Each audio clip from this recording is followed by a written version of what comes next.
If you know that your kids might have to go into the Hunger Games, why would you keep having kids? This is a question that comes up a lot, especially whenever I talk about Katniss's mother. And there's a really simple explanation. And I'm going to give both an example from the text and an example from the real world.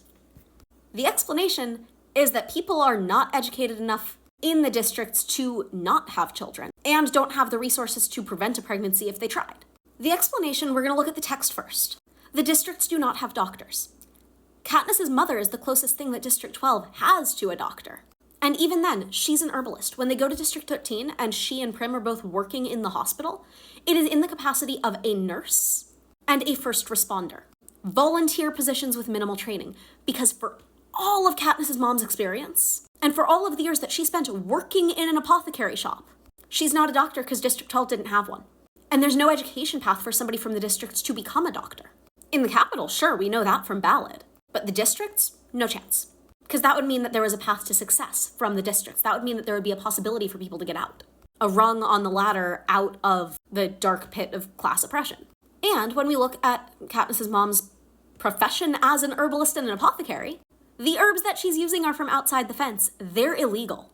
It's really, really, really hard to not have kids. And also, people in the districts lack the education beyond abstinence only. Like, it is that simple if we just look at the text. Katniss and Peeta are 17 and nobody in the capital or their own district bats an eye when they say, oh, yep, we got married and we have a kid on the way. And like, yes, that's propaganda, but also the concept is so normalized. Now let's look at the real world examples because we have to remember the districts are company towns.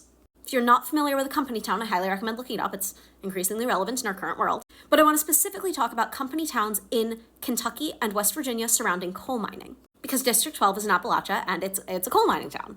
It's literally in the corporate strategy documents from the company registers of coal mining towns in Appalachia that the goal was to have men in the mines and women barefoot and pregnant with children at home, so that the men would have no choice but to go down into the mines because that would be the nearest and only really job available, so that they could earn a pittance of a salary for the purpose of keeping a roof over their head, a company-assigned roof, for the record, to keep paying rent to the company. Only the rent wouldn't be enough to make ends meet, so eventually your kids leave school early, so your kids go down into the mines to work, and the cycle repeats itself. Education is a path out, so you don't provide enough of it.